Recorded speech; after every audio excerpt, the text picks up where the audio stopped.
क्या जल जीवन मिशन में घोटाला हुआ है, और अगर घोटाला हुआ है तो इसकी जांच कौन करेगा? आज श्री माता वैष्णो देवी असेंबली कॉन्स्टिट्युएंसी के विधायक बलदेव राज शर्मा जी असेंबली में इस मुद्दे पर बोलते हुए भी दिखे। जो क्वेश्चन उन्होंने लगाया था उसका जवाब देते हुए उन्होंने कहा कि जो जवाब उन्हें दिया गया है उससे वो संतुष्ट नहीं है, और इसके साथ ही जल जीवन मिशन में उनकी कॉन्स्टिट्युएंसी की एक पंचायत में इसमें घोटाला होने की भी बात उन्होंने जो है वो उठाई है। और उन्होंने कहा कि जब उनकी बात प्रशासनिक अधिकारियों ने नहीं सुनी तो उसके बाद वो इस मामले को लेकर एंटी करप्शन ब्यूरो में भी गए हैं। इस समय हमारे साथ हैं, असेंबली सेशन जो है वो चल रहा है, इनसे बातचीत करते हैं और भविष्य में कौन कौन से मुद्दे जो हैं ये असेंबली में उठाने वाले हैं। स्वागत है आपका। क्या हुआ आज असेंबली में? बहुत बहुत धन्यवाद आपका। आज तो ये असेंबली जो हमारी है वो तो 3 तारीख से लगी थी। आज मैं कह सकता हूँ कि तीसरा दिन आज था। इसमें एक प्रोसीजर रहता है कि आपके क्वेश्चन आवर्स चलते हैं। क्वेश्चन आवर्स से पहले जो है मतलब के एलजी का जो पहले था वो एड्रेस होता है। एड्रेस होने के बाद उसका जवाब आता है और साथ में क्वेश्चन आवर्स का एक पीरियड 1 घंटे का रहता है। आज मेरा जो क्वेश्चन था वो लगा था जल मिशन पे, और जिसमें मैंने ये कहा था कि हमारे यहाँ जो जल जेजेएम की जो स्कीम है जो सेंट्रल सरकार की तरफ से है, प्रधानमंत्री मोदी जी की तरफ से है कि हर घर को जल, वो उसकी के लिए मैंने सवाल कुछ किए थे जिसमें मुझे जवाब मिला हर घर में नल से जल। हाँ, हर घर में जल से नल। तो ये जो जवाब था, जवाब वो मुझे लगा कि वो ठीक नहीं था। इसमें एक बहुत बड़ा घोटाला मैं कह सकता हूँ कि वो हुआ है, और घोटाले के अगर मैं आपको कहूँ, डिस्ट्रिक्ट रियासी में 583 करोड़ रुपया हमारा जल मिशन के तहत में सेंट्रल सरकार ने जो पहले घोषित किया था, अब वो रिवाइज होकर 734 करोड़। अभी उसका काम चल रहा है या? अभी अभी काम चल रहा है। श्री माता वैष्णो देवी कॉन्स्टिट्यूएंसी के बारे में जो मैंने उनसे पूछा था, वो उनका सवाल उन्होंने जो लिख के दिया था, बड़ी खूबसूरती से लिख के दिया था, मगर मैं उस पे ऊपर सेटिस्फाई नहीं था। और सेटिस्फाई उसमें सबसे अगर मैं बात आपको कहूँ, सबसे बड़ी बात ये थी। सवाल क्या था? सवाल ये था कि ये एक तो ये सवाल था कि कितना काम हुआ है। एक दूसरा ये सवाल था कि ये कि सारी स्कीमें बनने के बाद इनको रन कौन करेगा। ये इसमें एक बड़ा फिला रह गया है। फिला ये रहा है कि सेंट्रल गवर्नमेंट ने जो पैसे आपको दिए हैं, वो पैसे इसलिए दिए हैं कि ये आपकी स्कीमें बने। स्कीमें बनने के बाद जो उसको चलाने की बात थी, वो स्टेट गवर्नमेंट ने अपने तौर पे उसका इंतजाम कर रहे थे। इसमें सबसे बड़ा जो बड़ा घोटाला हुआ है, वो सबसे ये बड़ा घोटाला हुआ कि जो टेंडरिंग हुई है, वो टेंडर बाहर के लोगों ने लिए है। जो बाहर के लोगों ने टेंडर जब लिए, तो वो एग्जीक्यूशन करने के लिए उनको लोकल ठेकेदार को करना चाहिए था, पैटी जिसे कह सकते हैं। मगर उन्होंने लोकल ठेकेदार नहीं किए, डिपार्टमेंट्स के अपने लोगों ने, जिसमें जेई भी शामिल है, जिसमें एडब्ल्यू भी शामिल है, और मैं कह सकता हूँ जिसमें एक्सन भी शामिल है, ये ठेकेदार खुद लोग बन गए। और जो ठेकेदार बन गए, बेसिकली उनका काम सुपरवाइजरी का था। उनकी काम की कि किस्म काम बढ़िया तरीके से जिस आदमी ने सुपरविजन करनी है, वो अगर ठेकेदार बन जाएगा तो फिर हो क्या सकता है। तो मेरे एमएलए बनने के बाद जब मेरे चोर बनेगा थानेदार, तो फिर क्या होगा? फिर क्या होगा, जब मेरे एमएलए बनने के बाद ये सारी चीजें सामने आई, तो मैंने इनको फोकस करना शुरू किया कि ये स्कीमें फौरी तौर पे चालू हो। चालू होने के बाद इनके पीछे एक कमेटी के रूप में ये सारी चीजें आगे बढ़े, और इसमें एक बड़ा भारी फला रह गया। और फला रहने के साथ साथ इसमें एक मेरी पंचायत है साड़ी की। एक साड़ी की पंचायत का तो वो हाल है, उन्होंने वहां के सरपंच ने एक वीडियोग्राफी करके सारे दस्तावेज मुझे दिए, और अल्टीमेटली मैंने उसकी शिकायत चेयरमैन साहब से की, जो हमारे डिस्ट्रिक्ट के चेयरमैन होते हैं। वहां भी कोई चीज का मुझे लगा कि एड्रेस नहीं होगी, तो अल्टीमेटली मैंने एंटी करप्शन ब्यूरो में वो केस दिया है। और आज वो जो बात वहां पे हुई है, जो असेंबली हाल में, तो उसमें मैंने तो यहाँ तक कहा है कि अगर सरकार के पास कोई प्रोविजन नहीं है कि ये स्कीमें चलाने के लिए, तो मेरे सीडीएफ से मुझे अलाउ करिए कि मैं माता वैष्णो देवी कॉन्स्टिट्यूएंसी का सीडीएफ से अपना फंड्स खर्च करके तो उनको चला सकूं। इसके लिए मैंने वहां पे आवाज उठाई। और एक मेरा और क्वेश्चन था जो बड़ा खास था, वो आज आया नहीं वहां पे। वो ये था कि कटरा जो मेरा है धर्म नगरी, वो 1 करोड़ लोग जहाँ यात्री वहां पे आते हैं, तो वहां पानी के पीने की बहुत बड़ी कमी है। कमी होने के बाद वो ऐसा है कि वाटर जो हमें वहां पे मिलता है यात्री को खास तौर पे, वो टैंकर से मिलता है, और वो रॉ वाटर है। उसके लिए मैंने अपने इलेक्शन में मैनिफेस्टो में रखा था कि वहां को पानी यात्री को भी मुहैया हो, कटरा वालों को भी मुहैया हो। और मैं आपके वसात से डिपार्टमेंट्स को बताना चाहता हूँ, आज 4 महीने हो गए मैंने कहा कि डीपीआर मुझे चनाब से बना के दे दीजिए। चनाब के अलावा अगर आप सब हो तो अंस नाले से भी पानी आ सकता है, आप उसकी तलाश करिए कि कटरा का पानी कैसे यहाँ पे हो सकता है। डीपीआर बनने के बाद चाहे वो सेंट्रल सरकार से मैं गुहार लगाऊं, चाहे वो स्टेट सरकार से लगाऊं, एक मतलब चीज तो सामने आए। और मैं आपके माध्यम से ये डिपार्टमेंट को कहना चाहता हूं कि डिपार्टमेंट की बड़ी ही स्लो स्पीड है, आज तक डीपीआर नहीं उनकी बन पाई। और मैं ये आपसे बताना चाहता हूँ कि ये पानी जो है खास तौर पे ये यात्री को बढ़िया तरीके से वहां से मिले वहां, और बढ़िया क्वालिटी में मिले। दूसरी रह की बात, ये जेजेएम की जो स्कीम है, वो स्कीम जो है वो गाँव को के लिए है। नहीं, उससे पहले एक सवाल मेरा ये है, आपने कहा कि डिपार्टमेंट के लोग ही कॉन्ट्रैक्टर बन गए। ये कैसे उनके नाम पे वो तो टेंडर ले नहीं सकते थे। टेंडर तो ई-टेंडरिंग हुई होगी। तो आप ये आरोप कैसे लगा सकते हैं? मेन और मेन उनके कर्मचारियों हाँ, मैं अधिकारियों बताता पर हूँ ना भी? आपको।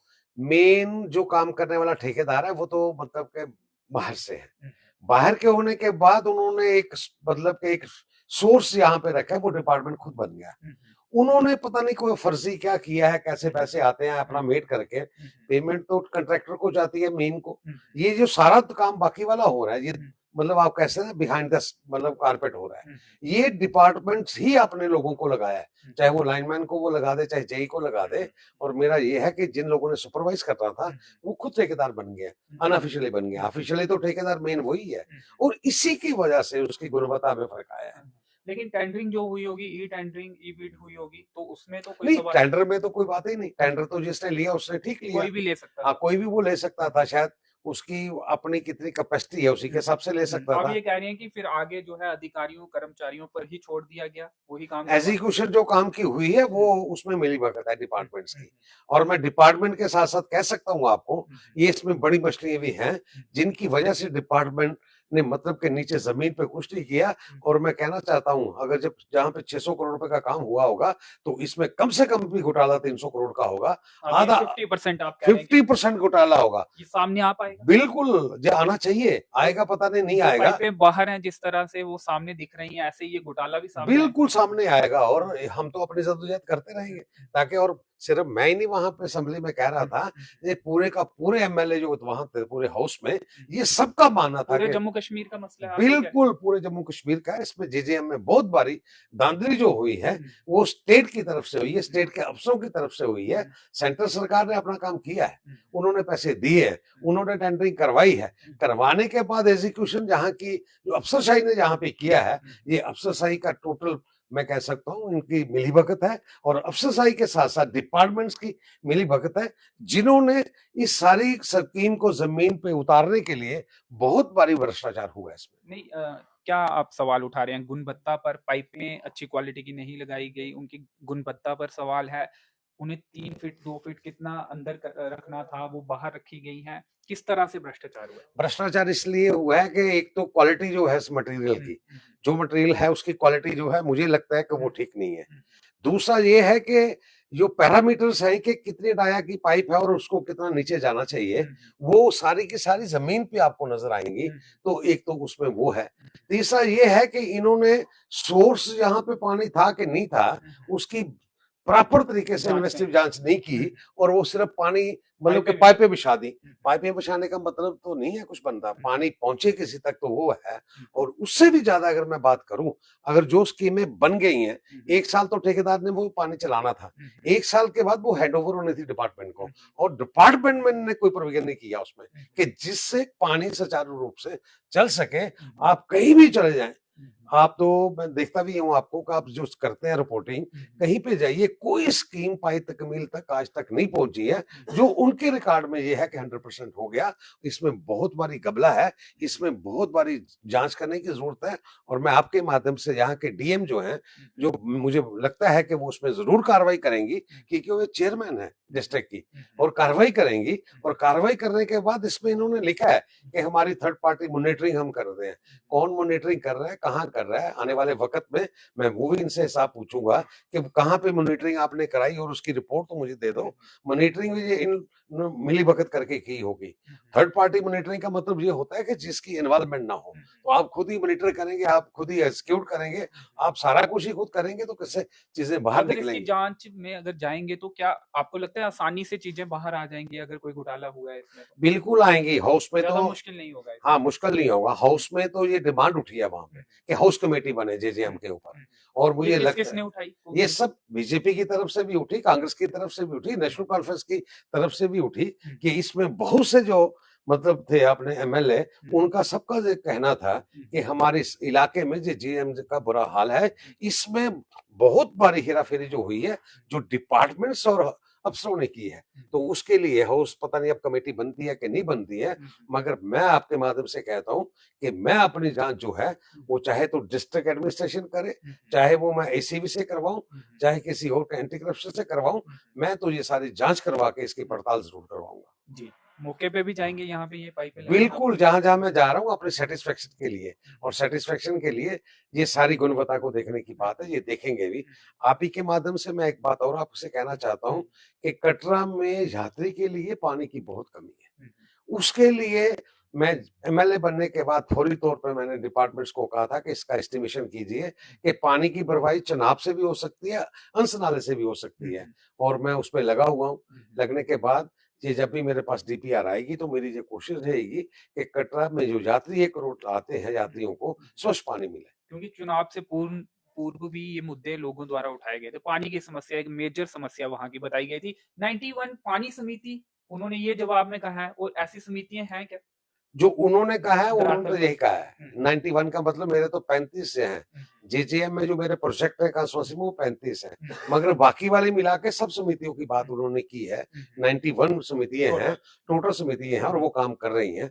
आने वाले वक्त में मैं डिपार्टमेंट्स को कह दूंगा कि मुझे 91 समितियों की हिसाब दे दीजिए। हिसाब देने के बाद मैं जिस भी अपने लोकल टूर में जहां भी गांव में जाऊंगा तो मेरा पहला काम रहेगा कि मैं समिति से मिलूं, और समिति से मिलने के बाद उनकी कारकर्दगी पे नजर डालूं, और मैं ये भी बंदोबस्त करके जाऊंगा कि समिति के डिपार्टमेंट्स के आदमी मेरे साथ रहे, ताकि इनकी पूल वीडियोग्राफी होके वहां पे जरूर उतरे कि आप क्या कर रहे हैं। आप ये कह रहे हैं कि इतनी समितियां नहीं है दरअसल? हवा में समितियां होंगी, काम मैं मेरा ये कहना है कि काम वहां पे काम कुछ नहीं है। पानी नहीं है लोगों के पास, और त्राही त्राही है पानी के लिए, तो इतना शोर है कि आप अंदाजा नहीं लगा सकते।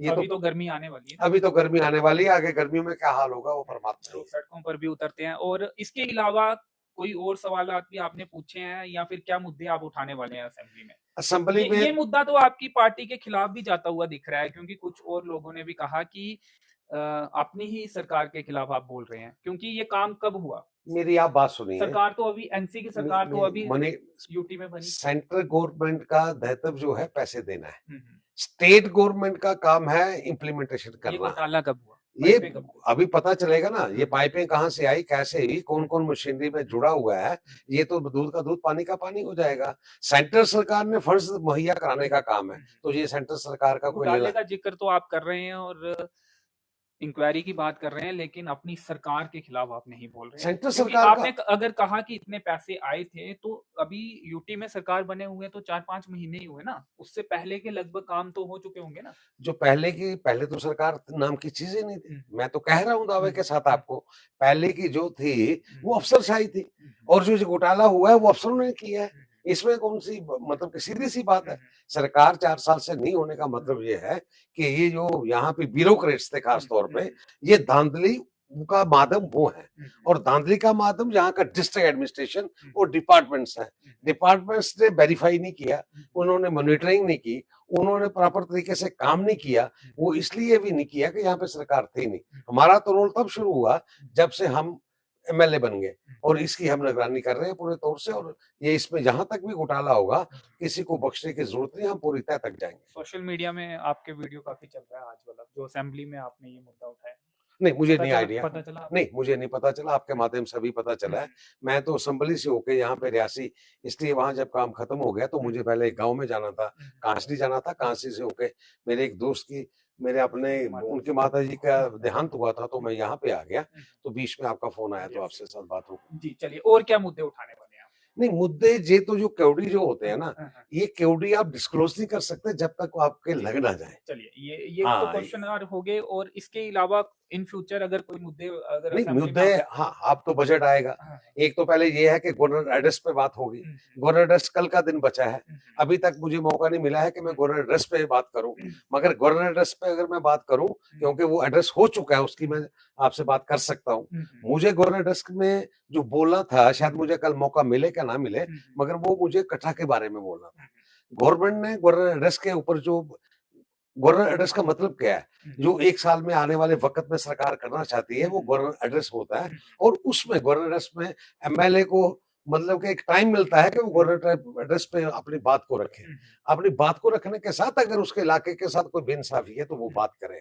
मुझे ये लगता है कि गवर्नर एड्रेस में मुझे ज़रूर ये बोलना है कि मेरे इलाके से वहाँ पे उन्होंने गवर्नर एड्रेस में भेदभाव किया है। श्री माता वैष्णो देवी मतलब कि श्राइन, खास तौर पे कटरा, और साथ में ही जो हम कहते थे कि रेल मतलब कि अब कश्मीर तक पहुंचेगी, ये सारी चीजें, और कौड़ी ब्रिज जो हाईएस्ट ब्रिज है, उसका गवर्नर एड्रेस के दस्तावेज में कहीं नाम नहीं है। मुझे सबसे बड़ा एतराज वो था। अगर मुझे मौका मिलेगा कल, तो मैं इस बात को वहां पे उठाऊंगा। ये मेरा वहां पे कहना था। बाकी आगे की बात जो आप कह रहे हैं कि असेंबली 1 महीने की चलेगी, 1.25 महीने की चलेगी, वो अभी मतलब कि हमारा बजट आएगा।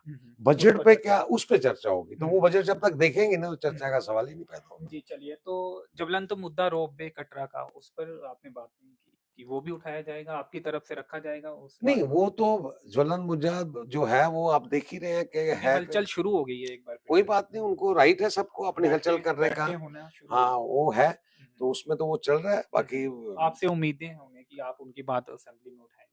नहीं, मेरे असेंबली में उठाने का, नहीं उठाने का कोई बात नहीं। मेरे मैं बहुत छोटा-सा आदमी हूँ, तो ये मुद्दा बहुत बड़ा है। इसलिए मेरा उठाने का कहीं सवाल नहीं पैदा होता। मैं ये देखता हूँ कि और कौन-सा वहाँ पे उठाते हैं, तो फिर देखेंगे। जी, आप शुरुआत नहीं करेंगे। नहीं, मुझे किस बात के लिए शुरुआत वहाँ पे करनी है? ये क्यों? कि ये जो असेंबली का है, वो उस लेवल में नहीं आता। ये इसमें रोपवे जो है ना, वो सब्जेक्ट मैटर नहीं है असेंबली का। ये रोपवे जो लगा रहा है, वो माता वैष्णो देवी श्राइन बोर्ड लगा रहा है। श्राइन बोर्ड जो है ऑटोनॉमस बॉडी है। श्राइन बोर्ड की तरक्की को आप वहां पे डिस्कस कर नहीं सकते। वो औपचारिकता बनती ही नहीं, इसलिए वहां पे लगने का सवाल ही नहीं, और वहां पे बात होने के सवाल ही नहीं पैदा होता। चलिए, आपकी असेंबली कॉन्स्टिट्यूएंसी से जुड़ा एक सवाल है परिक्रमा यात्रा के बारे में। अभी एक यात्रा भी जाने वाली है 8 तारीख को। बिल्कुल ठीक कहा आपने। 8 तारीख को मेरे मेंबर पार्लियामेंट जुगल किशोर शर्मा जी ने हमारे आग्रह पे इस बात के लिए माना है कि वो परिक्रमा के लिए जाएँगे। अगर इसकी मैं थोड़ी-सी अगर आपको जानकारी दे दूँ, तो वो जानकारी ये है कि यहाँ पे दिशा की मीटिंग नवंबर में यहाँ पे रियासी डिस्ट्रिक्ट हेडक्वार्टर पे हुई थी। मैंने और कुलदीप जी ने और सरब सिंह नाग जी ने उनसे एक रिक्वेस्ट की थी कि वो 108 किलोमीटर की परिक्रमा में 40 किलोमीटर का एक रास्ता बनना रहता है, जो जंगल गली से लेके देवी पिंडी तक जाता है। जंगल गली, सोहाल गली से लेके देवी पिंडी तक जाता है। देवी पिंडी से अब ये यात्रा हाँ, वापिस वहाँ आएगी। से, हाँ, वहाँ से आएगी। देवी पिंडी जाता है। तो देवी पिंडी हमारा एक बहुत ही मतलब कि एक मशहूर स्थान है वहाँ के लिए। तो हाँ, धार्मिक दृष्टि से भी वो है, स्थान है। तो उसके लिए हमने उनको कहा था कि दिशा में आप ये हिदायत दें कि उसकी डीपीआर बने। मैं उनको धन्यवाद देना चाहता हूँ कि उन्होंने दिशा में ये इसको कहा था, और वो डीपीआर बन चुकी है। उस डीपीआर बनने के लिए वो रास्तों को देखना चाहते हैं। पहले यात्रा जो आप भी गए थे, तो जंगल गली से उधमपुर डिस्ट्रिक्ट के वापिस आए थे। अब बिल्कुल। आप कह रहे हैं कि ये जो रूट है वो अलग चेंज हो जाएगा? जो परिक्रमा का रूट था विद इन दी, वो देवी पिंडी का ही था। ये कब रूट डिसाइड कब हुआ ये? ये डिस नहीं, रूट डिसाइड होने का ये सवाल है कि देवी पिंडी हमसे छूट गई थी गलती से। जी। जो पहले वाली यात्रा गई, वो ठीक आप कह रहे हैं, जंगल गली से गई थी। दूसरे वाली भी जंगल गली से गई थी, मगर बाद में इसको संशोधन करने की जरूरत पड़ी। एक तो देवी पिंडी के जो वहां पे हमारे साथी थे, बाकी वहां की चर्चा हुई, और उन लोगों के आग्रह पे कि देवी पिंडी आपका बड़ा धार्मिक स्थान है माता का, तो इसको आप इसके साथ जोड़िए। उस जोड़ने के बाद हमने एक पड़ाव जो था वो और बढ़ाया देवी पिंडी का, और बढ़ाने के बाद वहां सुखाल गली से होते हुए हम देवी पिंडी, वही रास्ते का हमने अब सर्वे करवाया है। तो विद इन डिस्ट्रिक्ट हो जाएगी ये यात्रा? ये विद इन द डिस्ट्रिक्ट हो जाएगी। हाँ, हाँ। विद इन द डिस्ट्रिक्ट आप कह सकते हैं। लगभग। हाँ, लगभग। मैक्सिमम हाँ, हो जाता है। उसमें 2-3 फायदे होते हैं। 2-3 फायदे इसलिए होते हैं कि अगर एक ही डिस्ट्रिक्ट में है तो एडमिनिस्ट्रेटिव तौर पे आपको सुविधा रहती है। एक ही अगर डिस्ट्रिक्ट में है तो कोई काम किसी डिपार्टमेंट ने करना है तो वो ओवरलैपिंग नहीं होती। और ये हमें एहसास भी हो गया कि ये ठीक है, देवी पिंडी से हम जाएँ। मैं तो आपके माध्यम से जुगल जी को धन्यवाद देना चाहता हूँ कि उसको उन्होंने मतलब कि प्रायोरिटी दी और उसकी डीपीआर बन गई है। और डीपीआर बनने के बाद हमने उनको कहा है कि डीपीआर की ये प्रायोरिटी आप दिल्ली से भी पैसे हमें ला के दें। उन्होंने इस बात के लिए भी माना है कि वो मिनिस्ट्री आपको लेके मुझे सरब सिंह जी को लेके जाएँगे और ये हमारे मंत्री हैं वो शिवराज चौहान जी इसके, तो उनसे ये पैसे भी दिलवाएँगे। इसी के साथ-साथ हमने आग्रह किया था उनको। डीपीआर बन गया, अब कोशिश होगी कि जल्दी से पैसे उसके लिए आए। पैसे उसके लिए आएँ। और एक सवाल इसमें ये भी कि इसका फायदा ये भी हो जाएगा कि एक तो परिक्रमा यात्रा उस रूट से जाएगी और दूसरा देवी पिंडी तक जाने वाले जो श्रद्धालु हैं या ट्रैकिंग करने वाले हैं वो उनके लिए भी रास्ता उनके लिए भी एक रास्ता बनेगा। और इसके साथ-साथ ही हमने उनसे एक परिक्रमा का उनको पार्लियामेंट में ये अपनी बात रखनी है। तो हमने उनको कहा था, नाग साहब ने और मैंने, सरब सिंह जी ने, कि आप अच्छा है कि पार्लियामेंट में बात रखने से पहले एक बार खुद परिक्रमा करें। और उसी सिलसिले में ये परिक्रमा जो है, हमारा प्राचीन मंदिर जो भूमिका का है, कटरा वैष्णो देवी से, हाँ, वहाँ से ये शुरू होगी। वहाँ से शुरू होने के बाद ये आके देवी पिंडी से होते हुए खत्म, फिर आके जहाँ से हमने शुरू की, भूमिका मंदिर पे आके समापन होगा। आपने पहले 2 यात्राएं की हैं इससे पहले? हाँ, इससे पहले मैंने 2 2 की यात्रा, हैं। हाँ, हाँ। अब उन यात्राओं में और अब जो यात्रा होगी उसमें एक तो भूमिका मंदिर ऐड हो गया और एक देवी पिंडी, 2 ये चीज़ें ऐड हो गई और उससे भी ज़्यादा है जो ऐड हुआ है। और जो वाहन का सफर होगा वो कम हो जाएगा क्योंकि जंगल गली से जब हम जाएँगे उधमपुर डिस्ट्रिक्ट और वहाँ से एक लंबा सफर करके वापस हमें कटरा की तरफ आना पड़ता था। हाँ, ये थोड़ा-सा वो सफ़र कम होगा। और जो पहले यात्रा हमने की है, हम उसके बाद पीएमजीएसवाई की रोड बन रही है, 8 किलोमीटर का, 9 किलोमीटर का और रास्ता हम सुखाल गली तक अब पहुँच गए कि जो पहले हम देवीगढ़ तक की थे, वो रास्ता भी अब बन चुका है। जी, चलिए तो ये डीपीआर के लिए पैसा कब तक आपको उम्मीद है कि मिल जाएगा और ये सड़क मुकम्मल हो जाएगी? सड़क बनने का पहला तो ये आता है कि रैंकिंग होती है। रैंकिंग के बाद डीपीआर बनती है। डीपीआर के बाद फिर प्रायोरिटीज़ बनती हैं।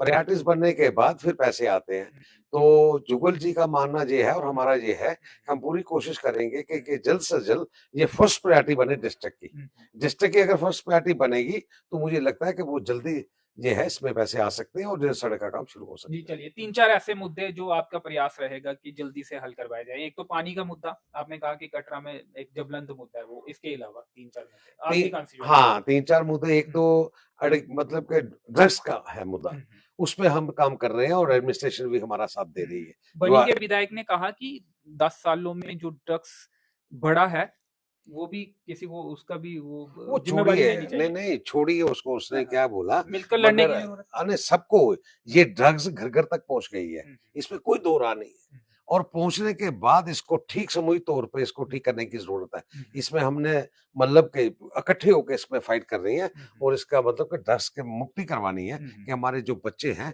उनको इलाज की भी ज़रूरत है और ये इसको कम करने की भी ज़रूरत है। रिहैब सेंटर अरे हाँ, उसकी भी ज़रूरत है। मेरे तो 2-3 ही मुद्दे ये थे। एक ड्रग्स के बारे में था, एक कटरा में 24 घंटे की बिजली मिले, एक कटरा में पानी मिले और एक बमाग जो पिछड़ा हुआ इलाका है, उसकी सुध लें, उसकी तरक्की के लिए काम करें और ये परिक्रमा उसी का एक हिस्सा है। जी, चलिए शुक्रिया हमसे बातचीत करने के लिए। तो भमाग की तरक्की के लिए परिक्रमा यात्रा है, वो एक अहम रोल जो है वो अदा करेगी और जल जीवन मिशन में जो घोटाला हुआ है उसकी जांच बलदेव राज शर्मा जी करवाएंगे और जो दोषी हैं उन्हें सजा दिलाएंगे। फिलहाल इस इंटरव्यू में इतना ही, मुझे दीजिए अनुमति, धन्यवाद।